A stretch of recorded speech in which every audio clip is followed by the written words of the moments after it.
Bem, em primeiro lugar, sempre é bom agradecermos, porque independente de como tudo está e esteve, continuamos recebendo o auxílio e o amparo de Deus, nosso Pai, e de toda a equipe espiritual e material que está trazendo a nós os ensinamentos e trazendo muito mais do que um ensinamento, um amparo, um fortalecimento para cada um seguir a sua caminhada, tendo condições de se cuidar, até mesmo de cuidar de tantos outros. E hoje não será diferente. É mais um momento em que estaremos ouvindo a palestra que aqui vai ser trazida, para que a gente leve para cada um os ensinamentos que é preciso. E assim, vamos cada vez mais entendendo que não estaremos só, não estamos só. E é por isso que estaremos sempre em agradecimento, porque por mais que a gente faça, ainda é pouco, por tudo que recebemos. Que assim seja. Mais uma vez, boa noite a todos. Sejam todos bem-vindos, né? Nossa casa virtual, né? Se assim eu posso dizer, que se tornou esse ponto de encontro, né? De alegria, de luz, de amizade, né? Então, vamos pedir, né? O Eli já bem colocou, né? Que nosso mestre esteja nos acompanhando durante todo o nosso caminhar. Bem, hoje vamos falar sobre a parábola dos vinhateiros, né? Alguns lugares, algumas bíblias chamam os maus vinhateiros, os vinhateiros homicidas. Essa é uma das que, se não me falha a memória, acho que são 15 parábolas que nós estamos estudando durante este curso, né? Anterior, a Andressa falou muito bem sobre a dos dois amigos, que das 3 passagens que se tem esta parábola, que é em Mateus, Marcos e Lucas, né? A dos dois irmãos, se eu não me engano, sucede em Mateus. Bem, quando Jesus, primeiro vamos tentar levar o contexto, né, aquele barril de pólvora que Jesus estava, né, no momento de sua jornada, que era o povo de Israel, né? Então, quando ele contou essa parábola, ele não estava só trazendo, como toda parábola dele traz, um ensinamento moral muito grande, mas também ele estava trazendo ali, talvez, o prelúdio da sua paixão. Então, ele traz um contexto histórico, e ali era muito engraçado, que aquele povo ali, né, o sumo sacerdote, o povo ali estava sempre querendo armando uma arapuca para ele tentar, e essa foi mais uma, né, essa parábola é contada depois de mais uma vez que eles tentam desqualificá-lo, né, tentam fazer com que ele dissesse alguma coisa, que eles pudessem veemente afirmar alguma coisa contra ele. Então, eu vou ler a parábola, porque eu acho assim, muitas vezes a gente passa o dia a dia correndo, acaba não tem tempo de ler a parábola antes da gente sentar aqui no virtual. Eu geralmente gosto de contar a parábola por minhas próprias palavras, mas, para não ser injusto com o mestre, né, que teve tanto carinho para poder conduzi-la, eu vou fazer a leitura para não esquecer nenhuma parte. Bem, a que eu vou ler está em Marcos 12. E começou-lhe a falar em parábolas. Um homem plantou uma vinha, cercou-a com uma sebe, cavou nela um lagar, edificou uma torre e arrendou a vinhateiros, e ausentou-se daquela terra. A seu tempo, enviou aos vinhateiros um servo para receber deles uma parte do produto da vinha. Ora, eles prenderam-no, feriram-no e reenviaram-no de mãos vazias. Enviou-lhes o outro servo, também este feriram na cabeça, e o cobriram de afrontas. O Senhor ainda enviou o terceiro, mas o mataram. E enviou outros mais, dos quais foram feridos uns e mataram-se outros. Restaram-se ainda o seu filho único, a quem muito amava. Enviou-o também, por último, antes a ir com eles, dizendo: terão respeito ao meu filho. Os vinhateiros, porém, disseram uns aos outros: este é o herdeiro. Vinde, vamos matá-lo, e essa será a nossa herança. Agarrando-o, mataram-no e lançaram-o para fora da vinha. Que fará, pois, o senhor da vinha? Virá e exterminará os vinhateiros e dará vinha a outro. Bem forte, né, essa parábola. Pelo menos eu, toda vez que a vejo, sinto assim um tom. Algumas parábolas de Jesus são sempre muito educativas, né? Outras mais descontraídas, se assim eu posso dizer, mas essa ele foi muito incisivo nas suas parábolas, nas suas palavras, né? Acabei falando errado. Nas suas palavras. Naquele contexto histórico, daquele momento que ele estava vivendo, né? Podemos analisar no seguinte aspecto, que a vinha, né? Era tudo que tinha sido trago até então, desde Moisés, né, a lei mosaica, tudo aquilo que vinha sendo colocado desde que o povo judeu, né, foi libertado lá dos grilhões dos egípcios, até chegar à Terra Prometida. O dono da vinha, né, é Deus, o Criador de todas as coisas. Os vinhateiros, né, ele, nessa alegoria, a gente pode analisar que eram todos aqueles responsáveis por guardar esse legado que veio desde Moisés, ou seja, que cuidavam de toda esta parte da lei, de que, né, que tinha ali a responsabilidade de retransmitir aquele conhecimento e que aquilo se tornasse realmente algo que promovesse o avanço da sociedade, não que fosse utilizado em benefícios próprios.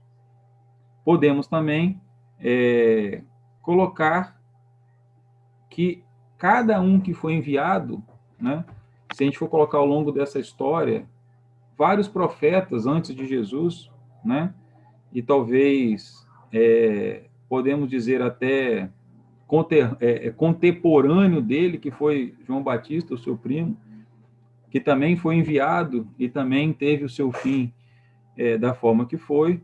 Então, Jesus estava ali naquele momento trazendo tudo isso à tona, né, para que levasse as pessoas, né, falando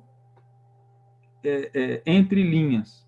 E ele mesmo era o filho que logo tempo depois seria imolado, né? Então esse ali para mim já é o prelúdio de tudo que ele iria passar em sua paixão. E traz com isso a nossa responsabilidade, porque a gente pode se encontrar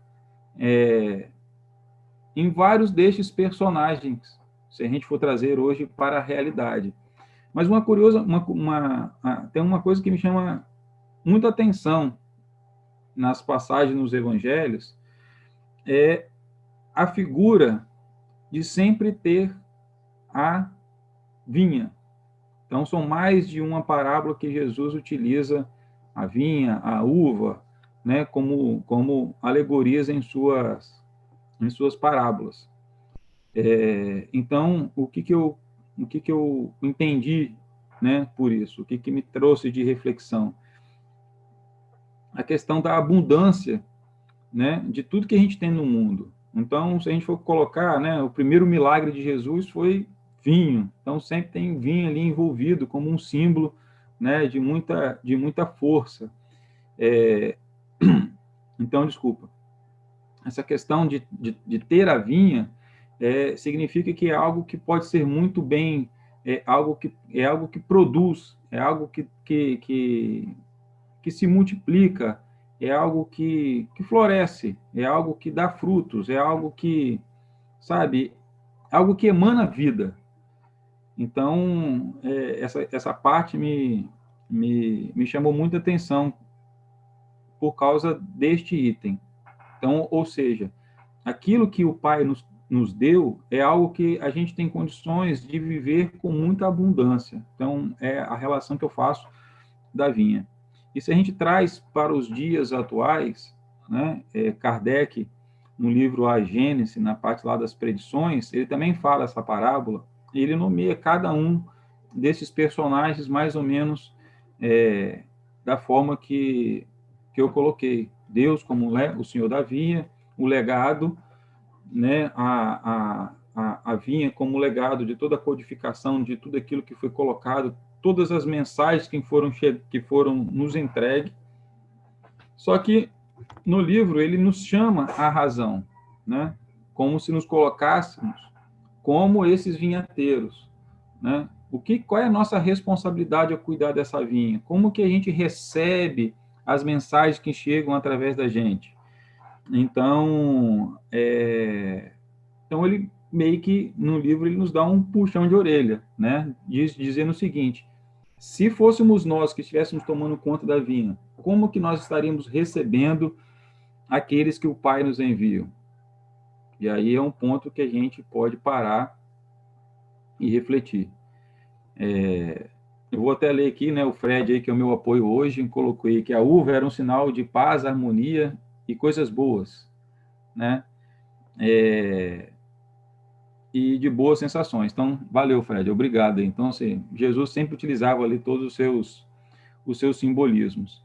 Então, trazendo para os nossos dias atuais, né, a gente já tendo conhecimento de que Deus nos deu a vinha, então, ou seja, eu acho que ouso a dizer que a grande vinha hoje não é só o arcabouço teológico, filosófico, que ele deixou através dos evangelhos, e que hoje nós temos esse arcabouço na Bíblia, hoje nós temos esse arcabouço no Alcorão, mais recentemente, através da codificação kardeciana. Então, seja, ele nos deixou um arcabouço de conhecimento muito grande em termos de conhecimento e também nos deu uma responsabilidade, uma vinha muito grande para cuidarmos, que é este planeta, que é esta casa. Então, o que estamos pensando sobre isso? Sim, Cristina. Está no mudo. Está no mudo, Cris. Desculpa. Nós já temos uma pergunta. A hora que você liberar... Pode falar. Posso falar? Pode. Todas essas características, elas poderiam também ser consideradas o reino de Deus? As características da vinha, é isso? Creio que sim. Tá bom. Então, não, só para ver se eu estou pensando direito, né? Sim, é verdade. São as características do reino de Deus, né? Sempre, se a gente for levar em consideração ir por esse caminho, se a gente pega o Sermão da Montanha, as bem-aventuranças, eles dão essas mesmas características do que seria lá o reino, né? De todas as aventuranças que nós teremos, né, ao a gente superar cada um dos obstáculos que a vida nos coloca. Então, sim, é verdade, foi bem colocado, Adriana, que essas características são as características do reino de Deus. Quando a gente lê hoje nas literaturas, né, produzidas dos irmãos que já estão mais adiante da gente no passo evolutivo, diz, né, dos mundos felizes, lá a gente já não passa mais as tribulações que a gente passa, as pessoas vivem em harmonia. Então, seja, Jesus já estava trazendo ali, né, o objetivo para onde todos nós, enquanto seres caminhantes na estrada da evolução, aonde nós podemos chegar. Ou seja, para onde nós podemos seguir? De que forma? Ou o que nos espera lá na frente? Sim, moderadora. Mas qual é a ideia, bem pé no chão, do que é o reino de Deus? Bem, se eu for trazer para bem ao pé do chão, dentro do nosso ainda estágio evolutivo, ouso a dizer que o reino de Deus é aquilo que a gente quer de melhor para a gente e para o outro. dentro daquilo que Jesus Cristo nos trouxe, no sentido de que, o que era o reino, o que Jesus preconizava de que nós, das coisas mais simples que nós poderíamos fazer, amar a um outro, trazer todos os exemplos, como ele trouxe em várias passagens, da cura, da fé, sabe, da amizade, sabe, a gente olha e fala assim, poxa, mas Jesus ensina sobre amizade? Sim.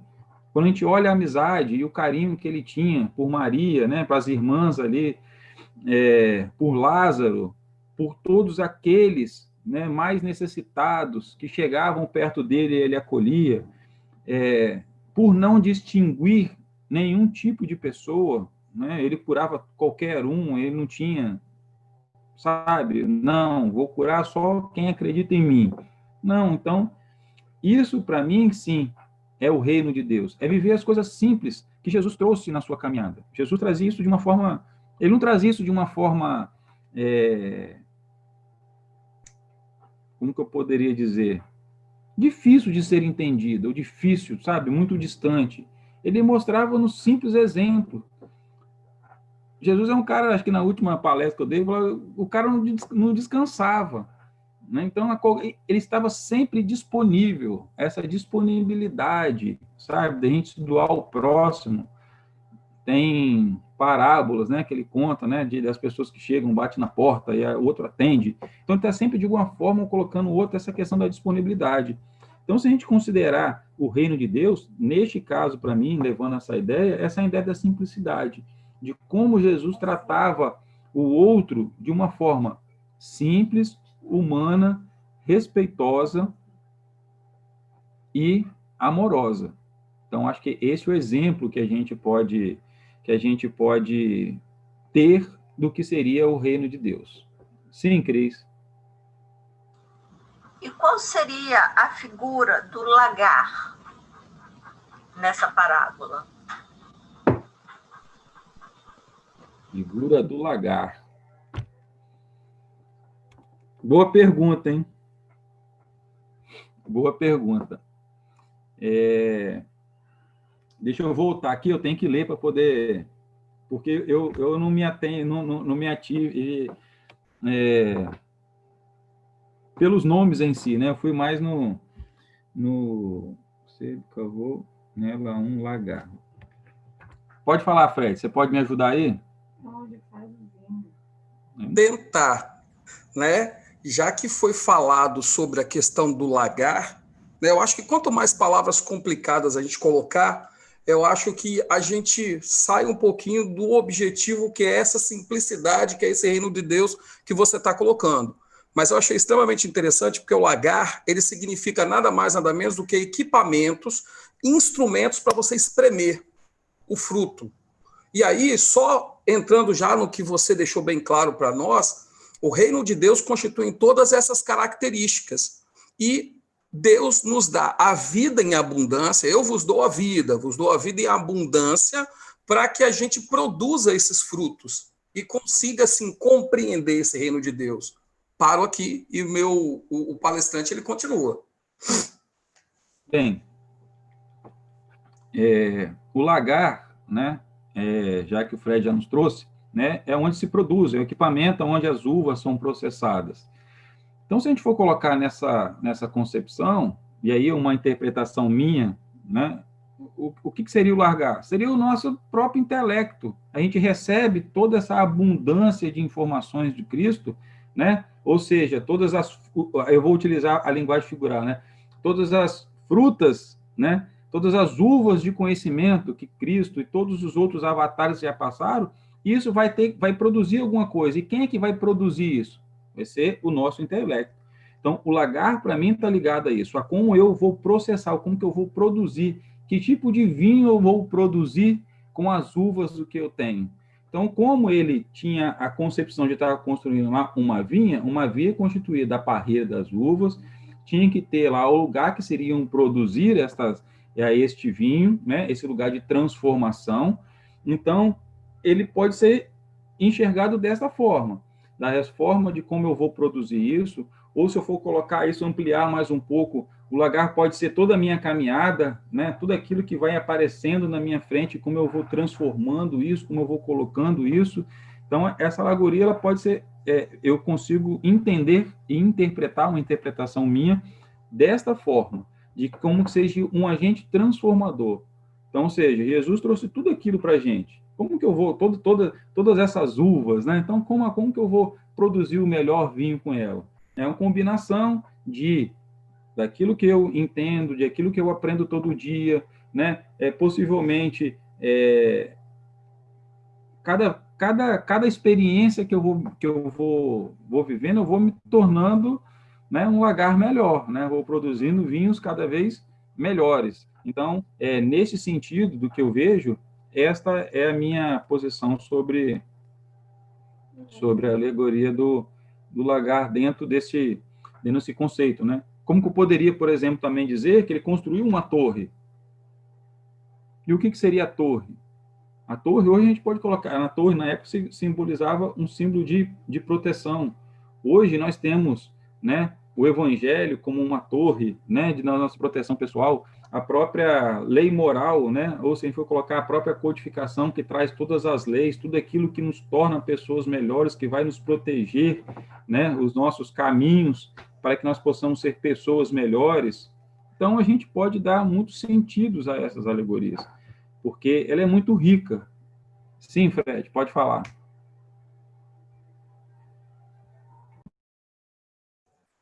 E assim, é o que você falou, Léo, e assim, eu acho muito legal a sua abordagem, porque ela traz coisas muito diferentes para nós, né? Essa torre, como você falou, ela pode ter vários sentidos. E aí, como você já citou na palestra, o pai, ele deixou a vinha e se afastou, mas ele construiu a torre. Esse afastar não significa dizer num plano horizontal, num plano vertical. Mas quando a gente lembra de torre, como você falou, é um plano vertical, não é isso? E aí isso pode também representar o seguinte: quando eu estou produzindo, usando o meu lagar para produzir o meu vinho, se eu quiser saber como fazer da melhor forma possível, dentro daquilo que eu entendo, muitos autores hoje questionam que essa torre seria a oração que nos eleva e nos permite escutar da melhor forma possível, sabe? A interpretação que a gente dá aí são variadas. E assim, humildemente falando, eu não estou aqui para discordar, né? Eu posso ter a minha visão, mas essas visões das parábolas, isso que é o legal, que às vezes a gente tem que atentar com olhos bem e com ouvidos bem abertos, ela vai se complementando do jeito que você está fazendo aí. É isso mesmo, a gente tem aí, acho que a maior ferramenta que nós temos hoje eu não digo só de proteção, mas eu digo talvez até de próprio sustento, é a oração, né? O que seria de nós se nós não orássemos? E até nisso Jesus nos dava o exemplo, porque a gente tem vários exemplos ao longo dos 4 evangelhos de Jesus se afastando e orando, Jesus se afastando e orando. Então, ou seja, ele, mesmo ser angelical como era, de tamanha, né, ele utilizava desse recurso para estar o tempo todo conectado com o Pai. Então, é muito importante. Então, o sujeito era tão cabeçudo que ele consegue deixar, né, numa parábola, vários elementos que a gente pode, nós passamos já 2000 anos, eu acho que se a gente for colocar, né, eu sou apenas mais um que está falando sobre isso, mais de milhões e milhões de pessoas já leram e interpretaram essa palavra, e ele coloca símbolos que a gente pode extrair sabedoria de todas as formas. Sim, Cris? Temos outra pergunta aqui. Pode falar. Tá? Essa parábola seria um prelúdio do que aconteceria. Quer dizer, Deus nos dá todas as ferramentas, mas não microgerência. E daí fazemos o que queremos com as ferramentas. E muitas vezes não somos gratos pelo que foi dado. No caso da época de Jesus, as pessoas receberam as palavras, mas no final mataram os mensageiros, inclusive Jesus. Então, assim, no início foi uma pergunta, né? E depois ela fez uma colocação. se essa parábola seria um prelúdio do que aconteceria.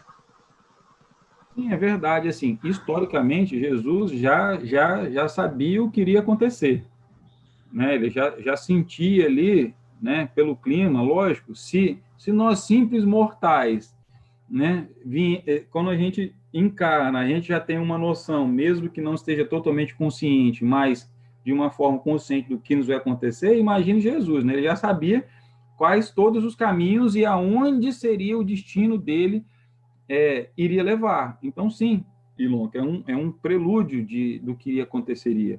E ele nos deixa o exemplo dele para que a gente não repita, né, os passos daqueles que estavam lá. Porque, na verdade, nós, ao mesmo tempo, a gente pode se colocar em cada um desses elementos. Durante a nossa vida, nós somos, ao mesmo tempo, nós somos lá quem cultiva, os vinhateiros, as pessoas vêm trazer, a gente rechaça, manda embora, não quer ouvir naquele momento. E, da mesma forma, nós somos aquele que, sabe, que constrói alguma coisa, entrega para alguém. Ao mesmo tempo, nós somos o último que chega lá, tenta salvar e não tem jeito. Porque tem gente, como no caso dele, se a gente for colocar, tem situações que elas não querem serem resolvidas. Então, o que vai acontecer? Aquele que foi até lá não é dado ouvidos, ou no sentido da palavra, ele é rejeitado, ele foi, né, ele não é colocado. Então, essa parábola, a gente consegue se encaixar nela em todos esses aspectos. Então, se a gente for colocar hoje, no momento que estamos vivendo, neste momento hoje que o mundo passa, essa parábola, ela está, ou seja, a vinha está ali, se a gente for colocar ali, né, vieram vários, se a gente for colocar hoje, por exemplo, a questão ambiental, né, vamos aí pegar a questão ambiental. Então, Deus nos deu uma vinha perfeita, produzindo, e nós estamos ali o tempo, só que em vez de cuidar da vinha, né, para que ela continue dando fruto, a gente está fazendo o quê? Nós estamos fazendo o quê? Estamos cada vez mais consumindo nossos recursos naturais, cada vez mais nós estamos consumindo, poluindo. E o que tem acontecido? Vem tanta gente e fala, gente, ó, o caminho não é esse, gente, o caminho não é esse, gente, o caminho não é esse. E vai chegar um momento que pode acontecer o que tem escrito lá no final da parábola, né? Que Jesus fala que o Senhor vai vir e vai tomar a vinha e vai expulsar os maus trabalhadores. É o que o planeta pode, de alguma forma, acontecer. Da gente, eu cheguei no meu limite, eu vou precisar de arrumar aqui né, as coisas para que tudo entre no trilho. Essa é uma interpretação.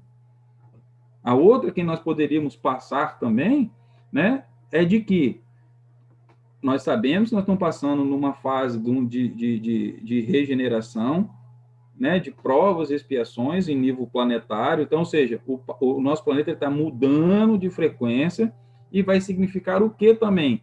Que aqueles que não se adequam, volta lá ao final da parábola de novo, olha, os maus vinhateiros, ou seja, aquele que, poxa, eu dei todas as oportunidades, eu mandei Jesus, eu mandei Kardec, eu mandei Chico, eu mandei, sabe, para não falar só deles, né, mandei Confúcio, eu mandei Maomé, mandei, sabe, 1 milhão de pessoas e ninguém ouviu. Ó, vai chegar um momento que aqueles que ouviram vão continuar usufruindo da vinha, outros eu vou ter que levar para voltar e aprender outro lugar. Então, seja, e precisamos de pensar, e aí no papel desses vinhateiros, qual é a nossa responsabilidade frente a esse momento que estamos passando hoje? Esse momento pandêmico hoje, o que nós estamos fazendo? De que lições nós estamos tirando desse momento? Nós estamos nos aproximando, nós estamos nos melhorando como pessoa, ou nós estamos não só nos distanciando socialmente, fisicamente, mas também nos distanciando emocionalmente, dos corações, né? Então, é uma reflexão que essa parábola também nos traz. Sim, Fred. Eu estou gostando muito da abordagem que você está fazendo. E, assim, a vinha, vamos botar assim, pelo que está chegando, é a vida e a abundância. Os vinhateiros, como você já falou em algum momento, podemos ser nós dentro dessa abordagem, né? Então, Se a vinha foi nos dada e nós somos o vinhateiro, temos que trabalhar. E aí você falou uma palavrinha aí chamada de responsabilidade, sabe? Ninguém deve estar aqui a passeio, pelo menos penso eu. Temos responsabilidade. E essa abordagem de nós como trabalhadores, porque às vezes, Léo e meus amigos, parece muito simples a gente falar da vinha e do produto, do vinho bom, mas existe o termo trabalho e responsabilidade, não existe? Porque às vezes parece que não dá trabalho você trabalhar nessa vinha, nessa lida de sentimentos. Se você pudesse falar um pouquinho aí nesse sentido. Bem, eu não, assim, não dá para a gente esquecer a palavra trabalho. Isso aí é trabalho, né? Jesus falava uma vez, ele falou assim, gente, eu não posso descansar, que se meu pai até hoje não descansa, quem sou eu para poder descansar, né? Então, isso já traz uma responsabilidade para a gente muito grande. Se a gente for colocar, nós temos a parábola, acho que vai ser dita no nosso curso, então não vou entrar muito nela, mas vou citá-la, que é a parábola dos talentos, né? Então, se eu for colocar como trabalhador, né, e responsável pela essa vinha, o que eu estou fazendo com aqueles talentos que são natos em mim, né? Todos aqueles talentos que foram conquistados ao longo de todas as minhas, né, encarnações passadas, porque muitas vezes a gente só lembra do seguinte, puxa vida, né? Eu estou colhendo só as coisas ruins que eu fiz na minha vida, né? Tá vendo? A gente foca muito no negativo, mas nós também temos um cabedal de conhecimento que pode ser e deve ser utilizado no nosso trabalho, no dia a dia, no nosso relacionamento com as pessoas, que vem se trazendo é fruto de muito trabalho. Como diz o nosso... como que eu posso dizer? Me fugiu a palavra, né? O nosso cabedal de conhecimento, Sr. Joel, nós somos a nossa melhor obra-prima, não é isso, Joel, que você fala? Então, ou seja, nós temos que utilizar tudo isso que a gente traz de conhecimento e assumir essa responsabilidade e sim colocar. Porque, na minha visão, além do nosso crescimento moral através dos exemplos de Jesus, o que ele nos traz é que a gente tem que trabalhar o tempo inteiro. Né? O universo está em expansão o tempo inteiro, o universo está se expandindo o tempo inteiro, o universo ele nunca descansa. Então, ou seja, a responsabilidade da gente cuidar dessa vinha, né, de zelar, porque na parábola, né, você pode ver que ele teve todo um cuidado em construiu, né, o lugar para se criar, construiu uma torre de proteção, cuidou da vinha, e se a gente for poder pensar, né, os vinhateiros não estavam expulsando todo mundo à toa. Por que eles expulsavam? Porque eles tinham algo muito valioso na mão deles, eles cuidavam daquilo com muito... queria só para eles. E aí também nos traz uma outra reflexão de quando muitas vezes a gente descobre algo muito bom e quer ficar guardado, que é a questão do talento, né? Nós temos lá a nossa vinha e eu quero manter ela só para mim. Eu não coloco esta vinha a serviço, sabe, de todos que estão à minha volta. Eu não reparto tudo aquilo. Então, também é uma forma da gente poder pensar sobre essa parábola, né? O que nós estamos fazendo com aquilo que nós recebemos? O que nós estamos fazendo para colocar isso a serviço da continuidade, né, da criação do Pai? Fala, Fred. Então, Léo, para não ficar fazendo eco aqui na minha cabecinha,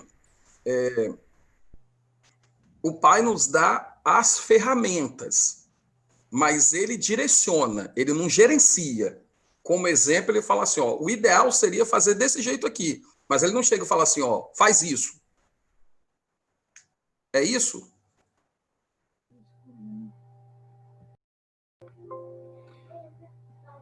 Exatamente. Ele dá a cada um de nós um tipo de talento, ou uma ferramenta, ou nos apresenta ao longo da nossa jornada vários mecanismos, várias ferramentas para que a gente possa cultivar a terra, cultivar a vinha, produzir isso, né? Agora, muitas vezes a gente não quer aprender a trabalhar com aquela ferramenta. A gente olha, não, trabalhar com isso é muito difícil.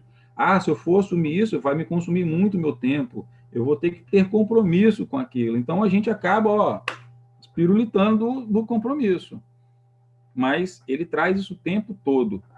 O tempo todo ele vem nos trazendo da nossa responsabilidade. Eu acho que talvez, para mim, hoje, ao ler essa parábola, o termo responsabilidade, para mim, é muito latente. Porque qual é a responsabilidade que eu tenho com tudo aquilo que me chega? Será que uma hora eu vou conseguir ter a sabedoria de reconhecer de que realmente aquele que está vindo em nome do nosso Pai, para que eu tenha que entregar novamente aquilo que me foi confiado? Então, se a gente for pensar na parábola do talento, ele deu a cada um. Se a gente traz para essa parábola agora, também o quê? Ele envia para receber aquilo que ele deixou lá, o fruto daquela terra. E nós estamos entregando aquilo que ele nos deu. A gente volta aqui agora encarnado com uma oportunidade para a gente crescer, para a gente trabalhar, para a gente crescer como sociedade. Então, nós somos essa micro, essa micro plantação que foi colocada. Então, ou seja, como é que nós estamos lidando com tudo isso? Né? Fred, você quer falar? Eu vi que o Fred fez assim, depois a Cristina. Léo, quando você falou de responsabilidade, hoje eu estou viajando para caramba, né? Porque a vinha está aí, então a gente tem responsabilidade. A gente sempre acha que a gente tem responsabilidade para com a vinha, para com o outro, né? Mas, assim, às vezes é legal a gente lembrar que a gente também tem que abrir um pouco os nossos sentidos para entender que essa responsabilidade também pode ser para conosco mesmo, porque a gente tem que ter um carinho conosco, com o nosso corpo. A gente tem que talvez ser uma pergunta, vai virar uma pergunta. A gente tem que ser leve com a gente mesmo para dar para a gente possibilidade de cuidar dessa vinha. Ou seja, não nos vilipendiarmos, sabe, materialmente ou até mesmo emocionalmente. A gente tem que tentar entrar em um equilíbrio emocional para a gente ter essa responsabilidade com a gente. É isso também? Eu poderia encarar assim, Léo? Sem dúvida nenhuma. Nós iríamos caminhar de sair do macro-universo para vir para o micro-universo que somos nós. Sim, foi perfeita a sua colocação, porque no final de tudo, nós somos esta vinha. E nós somos também o próprio vinhateiro, que é aquele que cuida desta vinha. Então, Jesus também fala o tempo todo que a gente cuide dos outros, mas que a gente também cuide da gente. A gente precisa de se cuidar. Se a gente não criar, né, a nossa torre de proteção, se a gente não cuidar de tudo, que tipo de fruto nós iremos produzir? O que nós deixaremos para o outro? Então, a gente sempre ouve, né, inúmeras palestras na fraternidade, quer ajudar o outro, mas tem que saber como ajudar, mas também se cuida. Antes de você olhar o outro, né, se ame primeiro. Por quê? Porque o que eu percebo nisso tudo? É que quando a gente começa a trilhar o caminho da gente se conhecer, da gente se cuidar, nós vamos trilhar caminhos que a gente nunca pensou. Então, a gente sempre ouve muitas pessoas que falam sobre autoconhecimento, sobre a gente se buscar, que a gente evita ir por esse caminho, que é um caminho que machuca muito, porque a gente vai se confrontar com partes da gente mesmo que a gente não gosta. Então, se a gente começa a ir por esse caminho, a gente começa a enfrentar esses medos que a gente tem daqueles eus que a gente ainda não, a gente quer deixar de lado, quando a gente consegue vencer essa barreira, a gente consegue dizer para o outro, falar assim, cara, pode vir, se eu conseguir, você também consegue. Então, isso é cuidar dessa vinha também. Isso é utilizar de todos os mecanismos para, fazendo alegoria, fazendo o link com a parábola, né, utilizar tudo aquilo que o Senhor da vinha deixou para que a vinha pudesse se frutificar e produzir, né, bons produtos, bons vinhos. Isso acontece com a gente também. Entende? Então, assim, é extremamente importante. A gente não pode perder de vista, dentro de todo esse universo, o nosso universo pessoal. Sim, Cris. A Elonca gostaria de falar. Diga, Elonca. Oi, gente. Eu achei melhor perguntar, porque acho que escrever ia ser mais longo. Uma das coisas que me chama a atenção nessa parábola é a parte em que se diz que os trabalhadores, né, na verdade, o dono da vinha, ele mandava servos para ir lá coletar uma parte dos frutos. E os trabalhadores da vinha estavam se recusando a dividir essa parte dos frutos.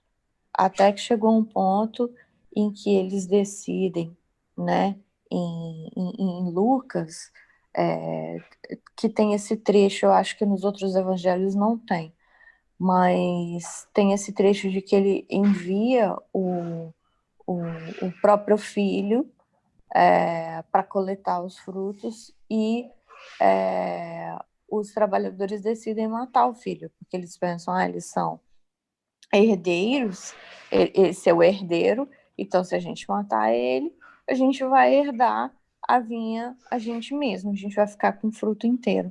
Então, quando eu leio, me parece um pouco do egoísmo, né? Daquela questão de que foi dado, as ferramentas foram dadas, talvez eles até tenham conseguido plantar e existam frutos, mas a questão é, eles não querem compartilhar. Essa é uma visão correta?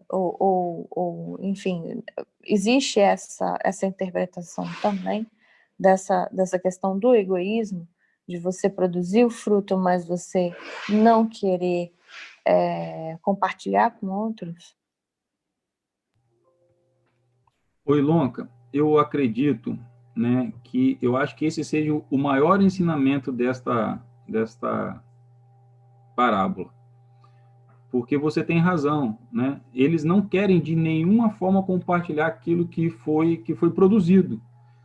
Então, nós temos muito isso ao longo da nossa trajetória. A gente constrói alguma coisa, seja a nível intelectual, seja a nível social. Isso eu estou falando não só pessoalmente, mas digo como sociedade, né? Então, hoje, a gente vê que cada um, né? Qual é a grande, sei lá, vou botar a palavra guerra, né? Que nós temos hoje. Hoje nós temos uma guerra polarizada, né? No globo inteiro, sobre certo e errado. Cada um quer defender somente a sua verdade. Então, nós temos os radicais. Nós temos dentro do espiritismo, nós temos os radicais dizendo que somente a nossa verdade.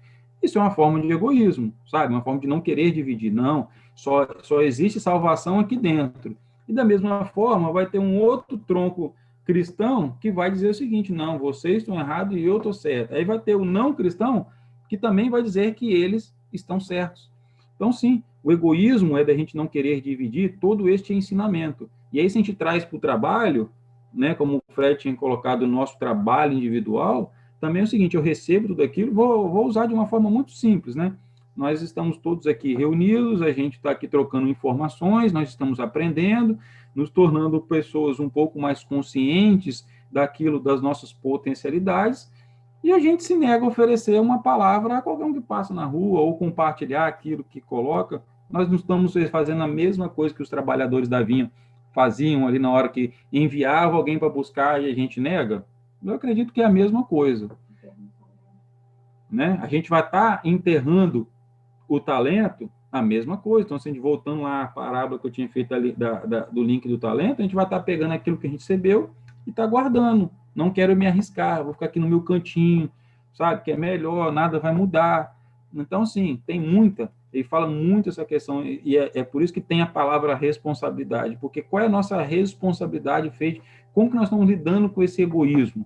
Daquilo que nos foi dado, nos foi confiado, e como que a gente está cuidando disso? Como que a gente está compartilhando isso com as pessoas? Então, ou seja, a gente precisa de realmente parar e pensar sobre isso, porque ao mesmo tempo que Jesus era muito amável com as suas palavras, ele também trazia, nos traz muito, de uma forma, às vezes, como nessa palavra, muito firme, né? Qual é o nosso dever para com o próximo. A gente nunca pode se esquivar disso. Né? Então, ele, né, estou recebendo uma cola aqui, né? a quem foi muito dado, muito será cobrado, né? Eu já vi, Cris, eu estou terminando só o meu raciocínio.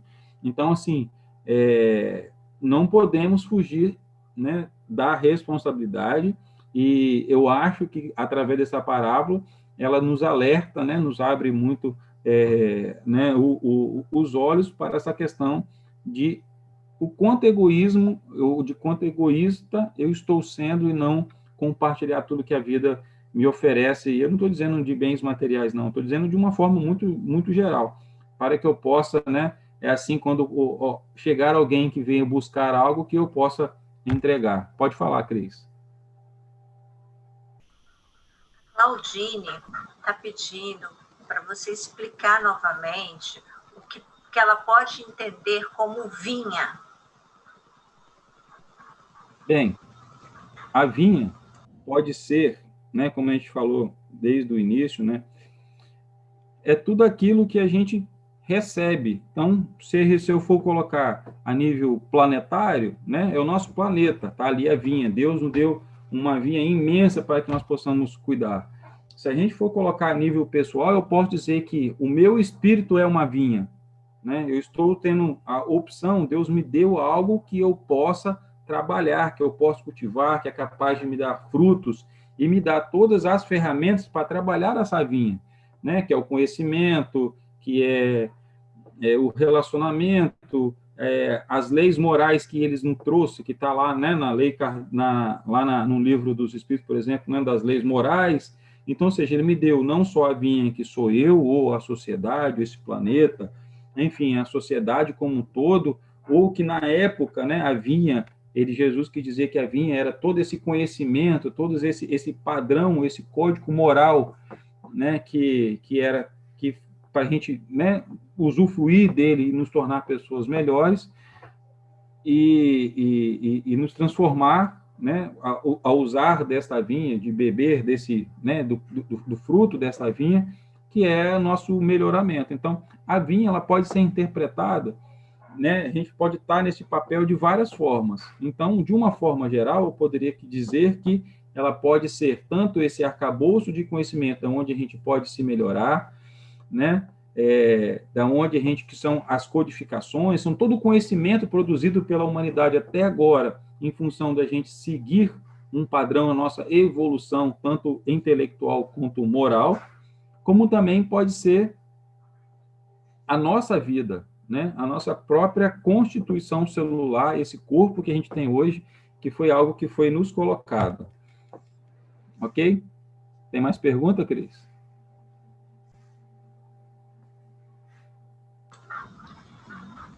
Se o dono também arrendou para os lavradores, qual o seu objetivo? E por que ele escolheu quem seria o responsável pela vinha, então? Seria um teste para estes? O bom é que a pessoa já respondeu, né? Mas sim, gente, porque, na verdade, o que ele quis dizer? Que aqueles que foram escolhidos são todos nós vamos estar na posição de sermos escolhidos para cuidar da vinha. Todos nós somos convocados o tempo todo ao trabalho. O que é o trabalho? É cuidar da vinha. Então, sim. E por que ele escolheu? Porque, se a gente for colocar nas parábolas que nós tivemos anteriores, ele está sempre escolhe alguém. A parábola do talento, vou voltar, que está lá na frente, que vai ser dito, eu acho que para o futuro, né, Adriana? Está para frente a parábola dos talentos? Né? Então, né? Então, seja, então sempre... Para o dia 30. Oi? Está para o dia 30. Então já é semana que vem, não é isso? Quarta-feira da semana que vem. Então vai ser a próxima. Então já estou dando prelúdio aí para a próxima palestra dos talentos. Então, o que acontece? Sim, nós o tempo todo somos escolhidos. Nós somos escolhidos por quê? Porque todos nós temos algo para poder oferecer. Todos nós temos algo que podemos contribuir. Então, a gente sempre vai se colocar nesta posição de sermos escolhidos. E aí é que está a nossa responsabilidade. Nós iremos reproduzir o que esses vinhateiros reproduziram no Evangelho, ou nós seremos vinhateiros diferentes? Sim, Cris, pode perguntar. Ilonka está perguntando, a vinha poderia ser a vida? Sim, Lonca, perfeitamente. Essa é uma outra colocação do significado da vinha. A nossa vida é uma vinha, né? Nós temos o tempo todo cultivando. E ela vai ter fases assim como a vinha, né? Vai ter fases que as folhas irão cair, vai ter fases que a gente vai se, né? Vai florir, nós daremos muito fruto. Como toda vinha, ela precisa ser cuidada, então vai ter hora que nós vamos ter que ter podas para que a gente se torne melhor, que a gente pode considerar como todos esses desafios que a vida nos coloca para que a gente se torne um caule mais forte. Então, sim, essa representatividade da vinha como um todo com a via, ele é totalmente perfeita. Por quê? Porque nela está tudo. A vida em si, né, ou a própria vinha, representa o dom da vida. A gente viver essa vida que Deus nos dá da melhor forma possível, entendendo de que a gente vai sofrer todas as intempéries que uma vinha tem. Posso? Pode, claro. Cisco, ele coloca aqui, em O Livro dos Espíritos, no capítulo denominado Prolegômenos, instrui os espíritos a Kardec a seguinte mensagem: coloca na cabeça do livro a cepa de vinha que lhe desenhamos, porque ela é o emblema do trabalho do Criador. Todos os princípios materiais que podem melhorar, representar o corpo e o espírito, nela se encontram reunidas. O corpo é a cepa, o espírito é o licor, a alma ou espíritos unidos à matéria é o grão. O homem, quintessência, o espírito pelo trabalho, e tu sabes que não é senão pelo trabalho do corpo que o espírito adquire conhecimento. Francisco, muito obrigado aí por essa contribuição kardeciana aí, né? Essa sabedoria que, na verdade, acredito eu, que resume tudo aquilo que a gente vem tentando, né, colocar até agora, né, de que se não for pelo trabalho, a gente não consegue personificar todo aquele conhecimento. Porque o trabalho nada mais é do que movimento, é colocar o conhecimento que a gente adquire em movimento. Se é nosso trabalho material, né, Fred, que é professor de biologia, ele, através do trabalho dele, coloca em prática todo o conhecimento que ele adquiriu na academia. Né? A pessoa que exerce qualquer tipo, né? Jesus também trabalhou, não só o seu trabalho, a sua profissão como, né, mestre, né, mas executava o seu trabalho como carpinteiro. Então, o trabalho é movimento. Não existe nada no universo que não tenha-se em movimento. Então, tudo, o tempo todo trabalha. Se a gente for olhar, né, de uma formiga que está ali o tempo todo trabalhando até a gente. Então, o universo ele é sempre em movimento. Eu acho que esse trecho aí que o Francisco nos trouxe, ele traz essa essência, né? E nos coloca muito claramente de que aqui na matéria, através do nosso trabalho, que a gente consegue levar todo esse conhecimento, ou seja, esse aprimoramento, né? O que é o resultado do cultivo dessa vinha, como a vida, como a Ilonka colocou, de quem que vai levar isso quando a gente deixar essa vestimenta material e retornar como espírito, e que isso vai fazer parte, né? Como a vinha ela adquire ao longo do tempo, né, as suas características, né, as uvas ela adquire as suas características no terreno onde ela foi cultivada, o nosso espírito também já vai levar desta vida para outra esses caracteres que foram cultivados durante essa existência. Diga, Fred. Licença, meu amigo. Eu acho que o interessante é que todo mundo está dando uma abordagem muito interessante para a vinha. E todas as abordagens feitas até agora, como sendo a vida, como sendo até mesmo nós como frutos, porque existe uma série de abordagens, sabe? Ou até mesmo os vinhateiros são todas as abordagens, podem ter sido os profetas, depois os apóstolos que vieram até a vinha mandados por Deus, depois os apóstolos, os vinhateiros podem ser até mesmo nós, no nosso crescimento de evolução, em termos de moralidade, com cuidado, responsabilidade, como você está falando, que, assim, o que a gente não pode perder o foco é o seguinte: a gente pode dar várias interpretações para a vinha, mas seguindo essa que você está falando, e que a Ilonka falou, que a vinha pode ser considerada a vida, e que eu acho muito interessante a nossa ação ao longo do nosso processo de vida, com responsabilidade, sem egoísmo. Eu não vou nem entrar no mérito da época que Jesus fez isso daí, porque praticamente foi uma semana antes dele ir ao Calvário, como você falou, né, dele ser levado. Mas, assim, a gente não pode esquecer que no cultivo dessa vinha existe, sim, um direcionamento, sabe? E muita gente também dá uma abordagem a essa vinha como sendo as leis divinas, sabe? Não somente os 10 mandamentos, que depois foram resumidos em 2, mas as leis divinas, ou seja, para que a gente trabalhe nessa vinha, pelo menos a minha visão, e você vai me corrigir, tá, meu amigo? Porque eu preciso dessa correção se estiver errado. Para que a gente trabalhe nessa vinha e produza o melhor fruto possível, a gente tem que pelo menos ter um referencial para seguir. E esse referencial foi deixado por Jesus, por meio dos exemplos que ele deu, entendeu? E aí o que acontece? Não que a gente vá fazer igual a ele, mas a gente se espelhando nele pode cada vez mais ir melhorando isso daí, porque para você ser um trabalhador, tem que ter uma norma. Se você trabalha numa firma, existe uma norma. Se você trabalha num departamento, existe uma norma. Se você é dono de uma empresa, você cria todo um processo de normatização, longe de querer fazer a normatização, mas, assim, para a gente trabalhar nessa vinha, que a gente tem que abrir os olhos para uma coisa, penso eu, que é uma coisa mais ampla, no sentido ético, moral, no sentido da nossa evolução, a gente não tem que seguir uma norma nesse processo aí, irmão?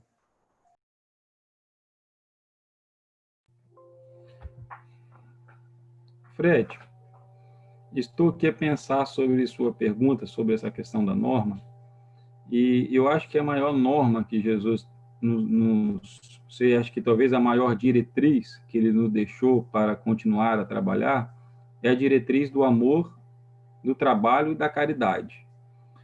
Porque os outros caracteres de perfeição nós estamos muito longe de atingirmos, né? Então, e na própria escolha do seu apostolado, ele buscou ter ao lado dele, né, pessoas de muita sabedoria, né? Pedro, todos os outros que vieram, né? João, Mateus, todos que estiveram ali ao lado dele, poderiam ser pessoas que talvez academicamente, como se fosse colocar hoje, não seria, né? Como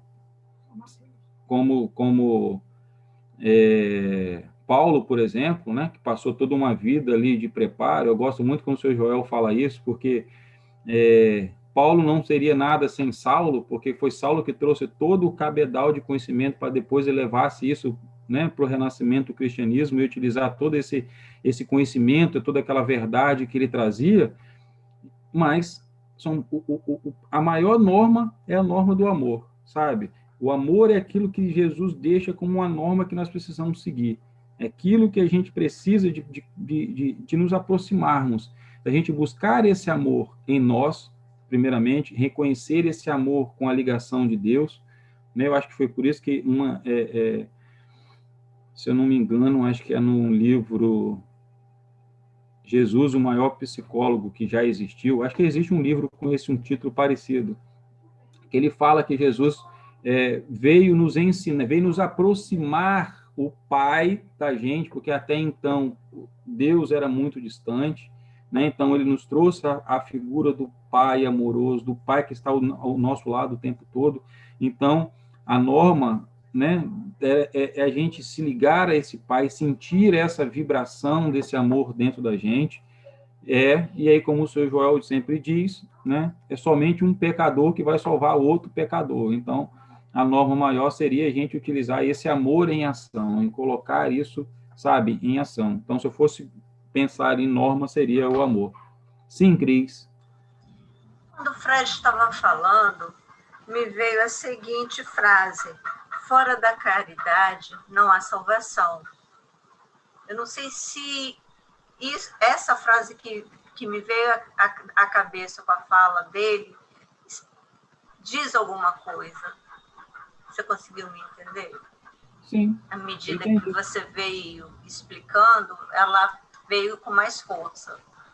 Fora da caridade não há salvação.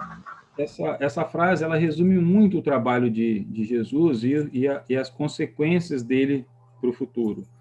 Então, ou seja, a gente exercitar essa caridade, a gente exercitar o amor, é o cultivo da vinha. A caridade seria a caridade seria o que a Ilonka, acho que foi a Ilonka que me perguntou, foi a Ilonka que perguntou verbalmente, em relação ao egoísmo. A caridade é o compartilhar aquilo que eu tenho. Isso é a caridade. Caridade é eu colocar tudo aquilo que eu recebo a serviço do outro. Isso é a caridade. Então, por isso que quando o Fred falou de norma, o que me passou, o que me veio à minha cabeça foi essa relação do amor e a relação da caridade. Por quê? Porque o amor, ele nos embasa, ele nos dá substância para que a gente execute a caridade. A caridade em si é um ato de amor. Muitas vezes a pessoa pode fazer a caridade achando que não, sabe, que não se sente imbuída. Eu estou fazendo por obrigação. Mas a caridade em si é um ato de amor. A pessoa pode não estar sentindo aquilo. Ela, na verdade, não é que ela não está sentindo. Ela não reconhece aquilo dentro dela. Mas, como já foi dito inúmeras vezes por N pessoas na fraternidade, a pessoa de tanto fazer aquilo, ela vai se acostumar com aquela energia, ela vai perceber que a energia da caridade é o amor que está ali imbuído. Então, por isso que diz que se fora da caridade não há salvação. Por quê? Porque a caridade é a salvação em si. Enquanto a gente não se conseguir se conectar com esse amor, a gente vai ficar longe do que a pessoa enxerga e salva antes, no conceito, talvez até antes, aí estou falando da cultura cristã, porque em várias outras culturas já se enxergavam a continuidade da vida, né? No hinduísmo, enfim, em várias outras partes do globo, né? Já se tinha a questão da continuidade da vida. Os próprios índios, né? Tinham lá os seus pajés que faziam a comunicação com o plano espiritual. Então, somos nós cristãos que fomos tolhidos aí da crença da continuidade da vida. Então, ou seja, não é quando se diz que fora da caridade não há salvação, porque todos nós temos salvação. Jesus já disse que o Pai não deixaria nenhuma ovelha perdida. Então, ou seja, significa que todos nós temos salvação. Então, a caridade vai ser o mecanismo do exercício desse amor, que, na verdade, e aí se a gente for colocar como o nosso espírito como uma vinha, né? Como nós somos criaturas, criados pelo Pai, e como vinha perfeita, como foi descrito na coisa, nós temos o caractere do amor dentro da gente. Está latente, existe. A gente só não despertou, ou não reconhece ainda, talvez não vou dizer despertar, mas a gente só não reconhece esse amor na gente ainda, mas é isso aí. Tem mais alguma pergunta? Tem assim, ó. Francisco colocou o seguinte: o amor é a lei que rege os universos. Tá? A Roseli colocou: caridade é o amor transformado em ação. Já diz a música, né? Nossa, lá da Frater. Então, ou seja, né? Obrigado aí, Francisco, Roseli, por trazer, né, as definições de amor, né, que é a lei que rege os universos. Então, né, eu acho que está dentro daquilo do qual eu acredito, e por isso estou compartilhando com vocês a minha visão da relação do amor. Então, né, é o que rege tudo. Sabe, eu não tenho nem, assim, qualquer palavra que eu for, a minha sensação é como se eu estivesse chovendo no molhado, sabe? Então, ou seja, é sempre repetido, o amor é tudo, gente, sabe? Né? O seu Arlindo cantou a música 12 hoje, né? Sim. Coríntios 13. Tá falando lá, essa música fala exatamente de tudo que a gente está falando, né? De caridade, de fé, né? Então, sabe, se encaixa tudo, sabe? Falar do amor é um negócio que a gente pode passar, acho que o resto das nossas vidas aqui falando sobre o amor e todos os seus caracteres, suas nuances, né, suas versões, mas O amor é o que rege tudo. Francisco, obrigado. E Francisco.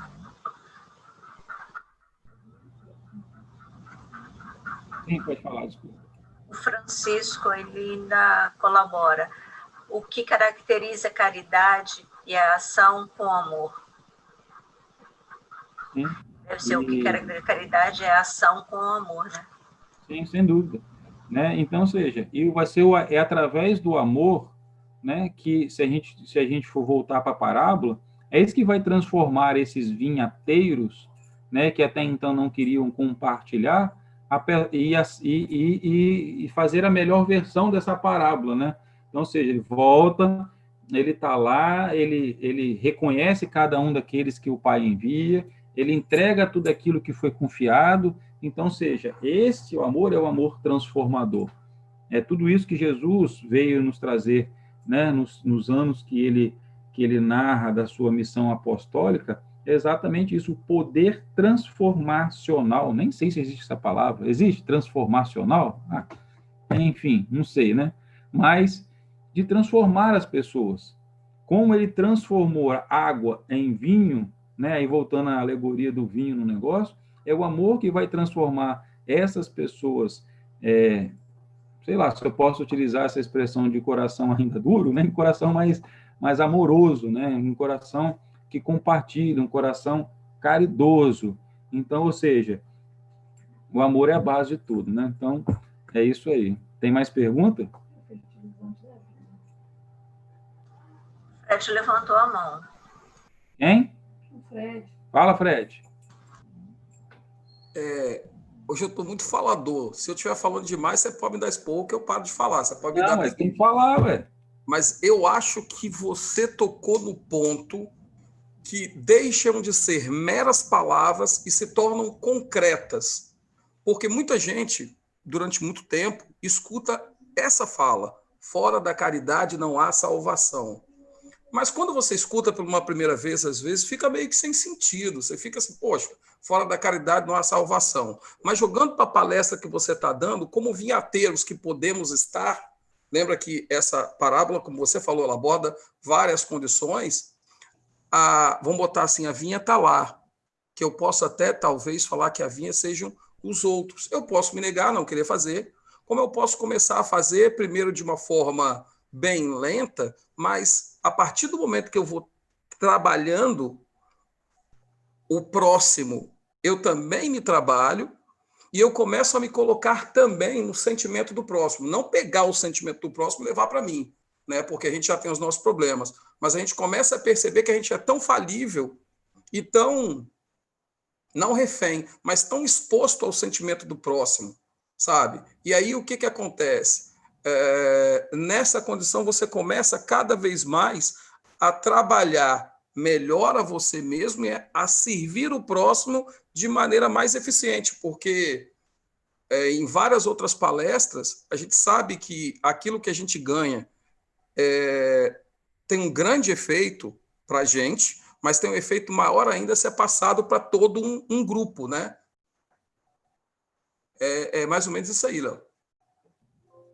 Assim, eu digo, Fred, tá bom, Cris, eu já só vou fazer um apêndice ao que o Fred falou. Eu tenho certeza, se todo mundo experimentar um dia, né, eu vou utilizar, vou citar uma ação, que é uma ação muito próxima da gente hoje, que é a entrega das cestas básicas, seja quando a gente tinha a entrega das cestas na fraternidade, seja agora através da entrega das cestas na central, eu tenho certeza que não teria uma pessoa que entregue uma cesta a uma família que chega para poder receber e que aquela pessoa diz que aquilo ali é o alimento que ela não tinha, que vai alimentar, que a pessoa não se torne um pouco melhor do que ela estava antes. Então, isso é o quê? É a caridade colocada em ação. Então, essa relação, como você disse, que fora da caridade não há salvação, na verdade, a gente pratica caridade o tempo inteiro. Então, assim, nós seremos sempre salvos, sempre será dada a oportunidade da gente continuar. Então, essa frase, o sentido dela ganha a força inversa. A caridade é a salvação. Então, por quê? Porque a gente sabe, não tem a pessoa que que começa a praticar um ato de caridade, seja qualquer ele, seja dar bom dia às pessoas na rua. Vai dar uma que não vai passar um dia, a pessoa não vai responder, vai passar 2 dias, mas daqui a pouco a pessoa responde, você nunca mais vai querer deixar de dar bom dia. Então, isso são simples atos de caridade, simples atos de amor, e esse ato não torna as pessoas melhores. Diz, Cris. Adriana, gostaria de falar. Eu procurei aqui no Dr. Google e transformacional existe, tá? Você está correto na colocação.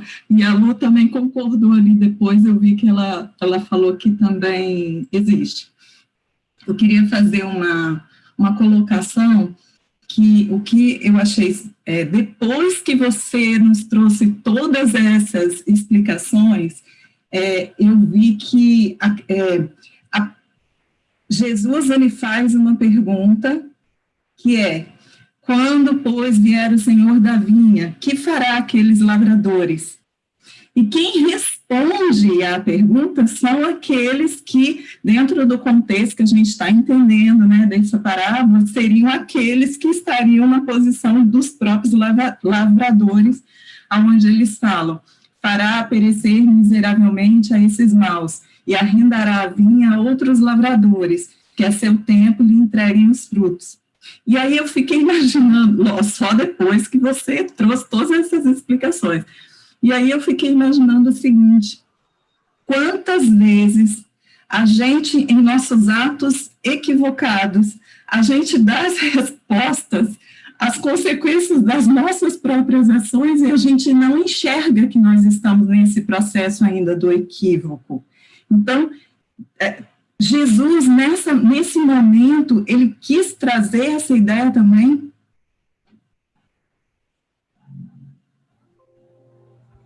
Rapaz, eu fico imaginando, sabe o que é? Jesus, segundo algumas literaturas, né, ele levou 2000 anos para sair de onde ele estava até chegar aqui na Terra, não foi? Já viu? Alguém já deve ter visto falar sobre isso, né? 2000 anos, sei lá. Acho que de lá para cá, enquanto ele estava vindo, ele vinha pensando assim, o que eu vou escrever para depois ficar para mais 2000 anos para frente, que esse povo vai ficar quebrando cabeça. Porque o cara, né, é singular. Então, sim, faz sentido a sua interpretação, e eu concordo com ela, porque muitas vezes nós estamos, aí eu vou usar a palavra que a Ilonka trouxe, né, que é o ego, a gente está tão envolvido no nosso ego, muitas vezes estamos naquela posição de sabedoria, que eu sei de tudo, que a gente comete os erros e não sabe. Foi exatamente o que o povo lá, né? O povo estava se achando um bambambam, não, vamos empreitar Jesus por aqui. E eles mesmos dão a resposta do que deveriam fazer com eles mesmos, né? Então, ou seja, né? Então, assim, ele deixa, né, essa interpretação. Então, ou seja, geralmente a gente dá a resposta para o outro daquilo que deveria ser a nossa resposta e a gente não se reconhece. Porque a gente ainda está naquela posição ainda, que a gente vem trabalhando ao longo do tempo, dessa posição que é muito difícil da gente abrir mão dessa posição, aí também não sei se existe essa palavra, né, egóica, né, do ego, que, né, de uma forma mais eu poderia, assim, não tão nobre, né, de algo que, aquilo que ainda precisa ser lapidado, né. Pode falar, Cris.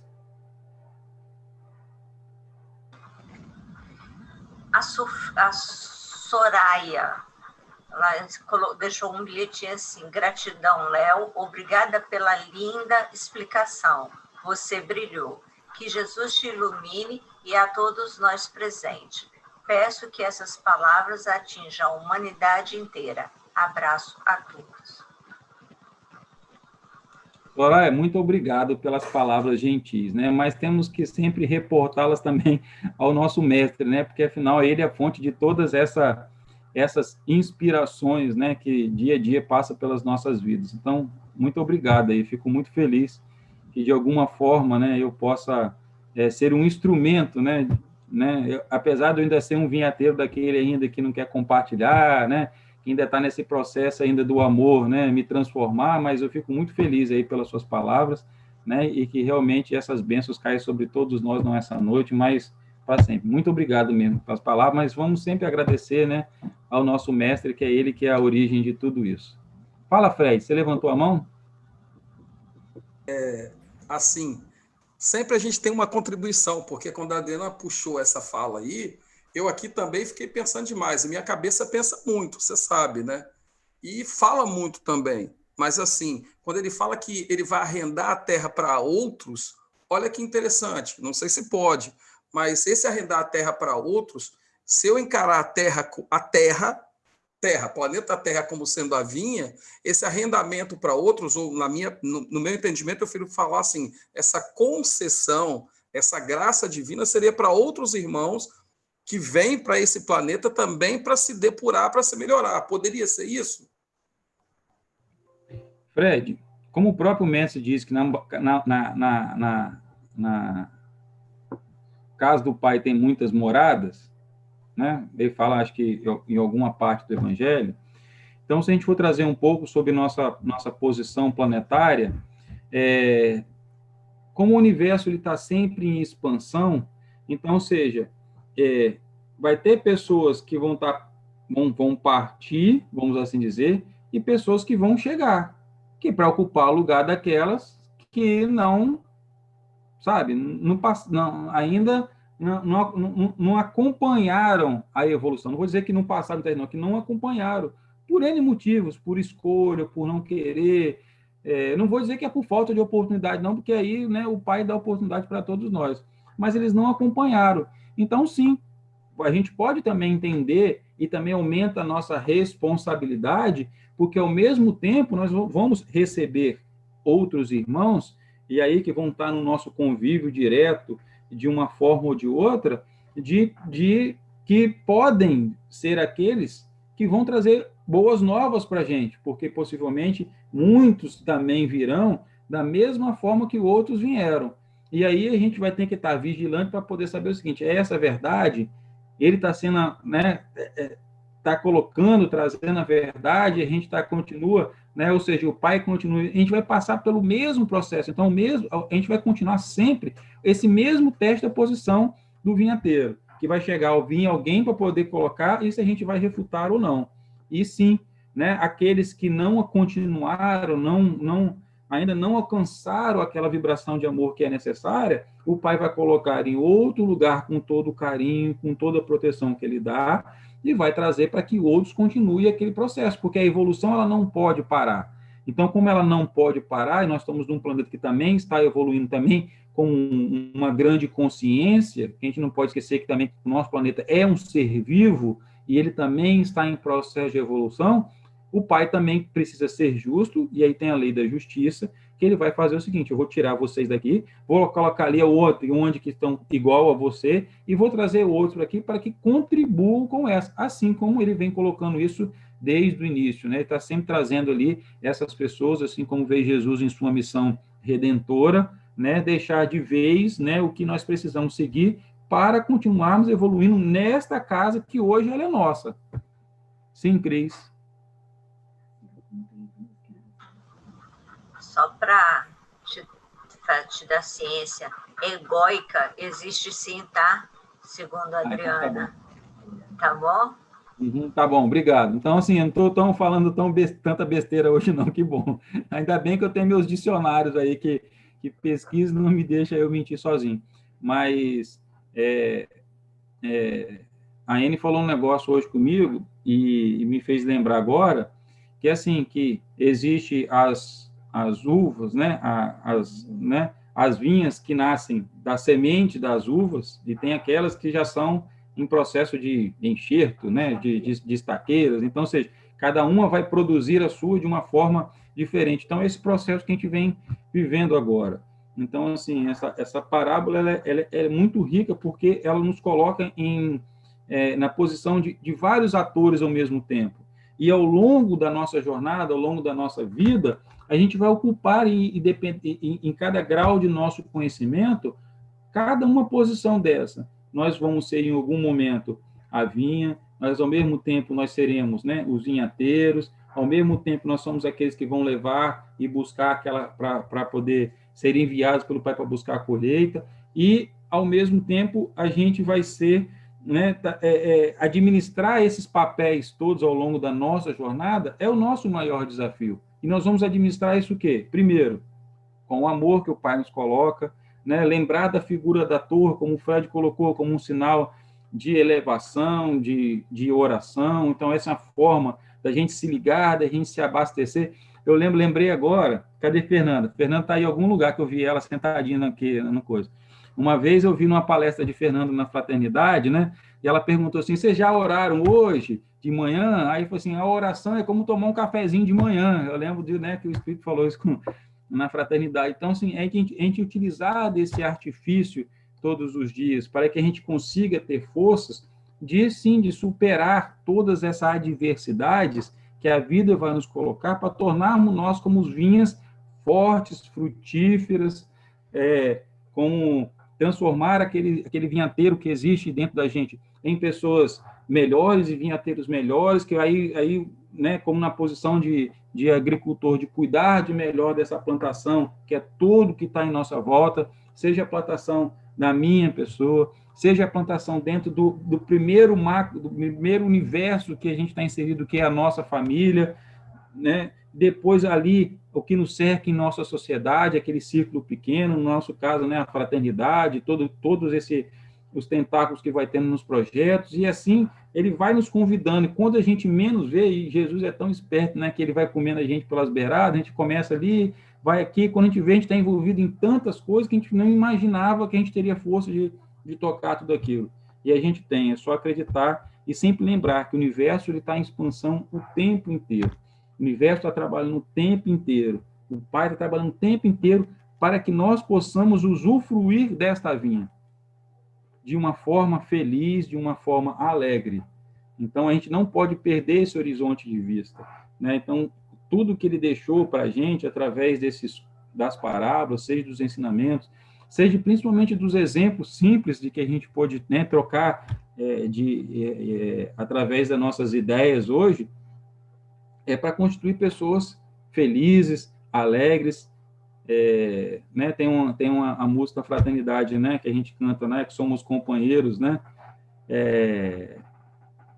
felizes. Então, que possamos ser esses companheiros felizes em nossa caminhada, que possamos ter a alegria, que é uma ferramenta extremamente essencial para que a gente consiga levar essa caridade, fazer essa transformação através da caridade.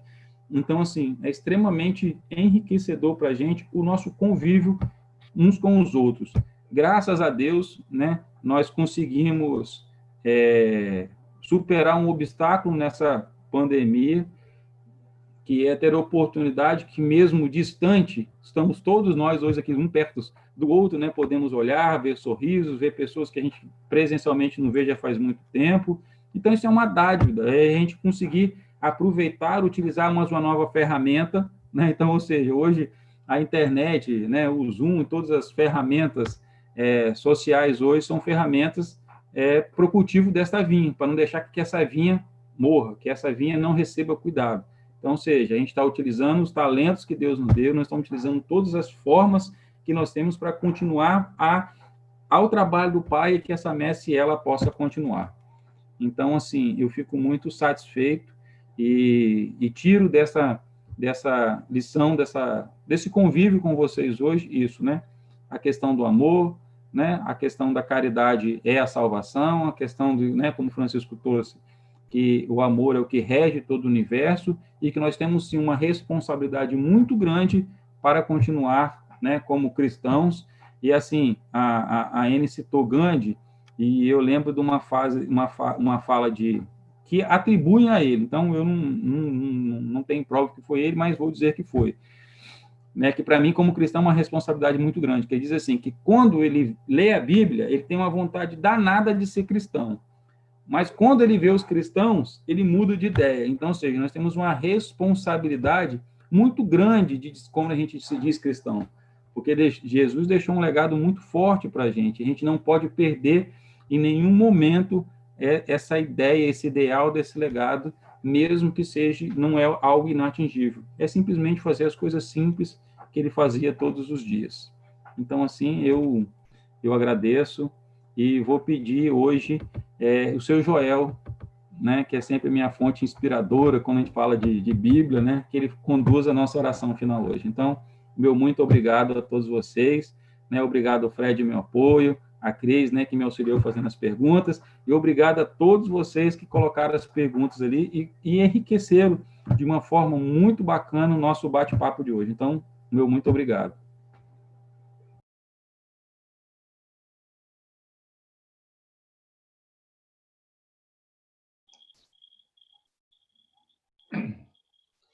Amado Mestre Jesus,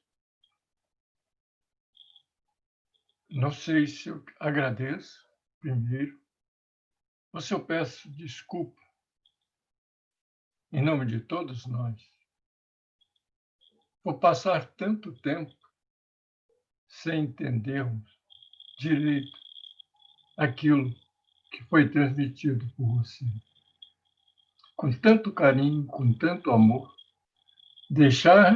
deixaste essas sementes em todos os locais, como na parábola do semeador, como em outras parábolas. E nós, muitas vezes, chutamos para o lado a semente que achávamos que nos atrapalhava. E hoje, ouvindo de cada um de nós aquilo que já entendemos, como é importante saber que cada um de nós tem uma interpretação. Isso significa que cada um de nós estuda aquilo que você nos ensinou. Por isso, mestre, não vou pedir desculpa por não saber tanto. Eu sei aquilo que eu pude. Não vou pedir perdão por não acompanhar tudo, porque o meu conhecimento ainda não se fez. Mas uma coisa, mestre, eu posso dizer com certeza: todos nós aqui presentes lutamos tenazmente para obter o melhor que podemos e extrair dos seus ensinamentos o caminho certo, a rota necessária para que a gente continue como nós estamos fazendo. Fique conosco e nos ajude sempre. Que cada ensinamento seu seja bem aproveitado. Que assim seja.